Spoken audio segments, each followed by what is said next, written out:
മുറുകുന്നൊരാൾ വായിക്കുകയില്ല തുകലിന്റെ ഓർമ്മകൾ.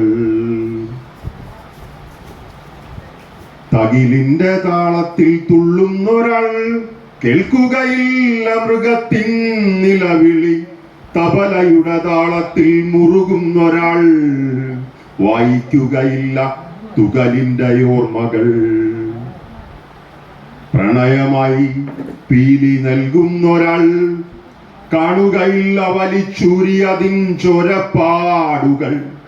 വാങ്ങി നൃത്തം ചെയ്യുന്നവൾ അറിയുകയില്ല കാലും ചിറകുമൊടിഞ്ഞൊരു പക്ഷിയെ. ധൈര്യമേറുവാൻ വാൽമോതിരമണിയുന്നവൻ കാണുകയില്ല കൂർത്ത തോട്ടിക്കു താഴെ പേടിച്ചു നിൽക്കുമൊരു ജീവനെ. കേൾക്കുകയില്ല ചങ്ങല കിലുക്കങ്ങൾ. ധൈര്യമേറുവാൻ വാൽമോതിരമണിയുന്നവൻ കാണുകയില്ല കൂർത്ത തോട്ടിക്കു താഴെ പേടിച്ചു നിൽക്കുമൊരു ജീവന്. കേൾക്കുകയില്ല ചങ്ങല കിലുക്കങ്ങൾ.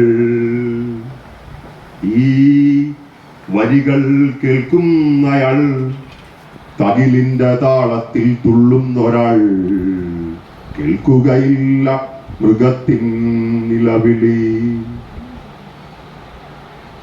എന്നാണ്.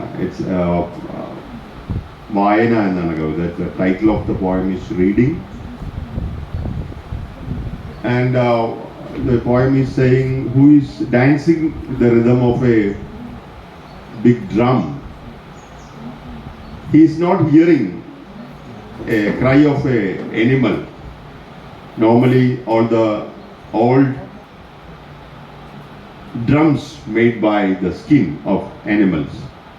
So somebody in happy, when they are dancing with the rhythm of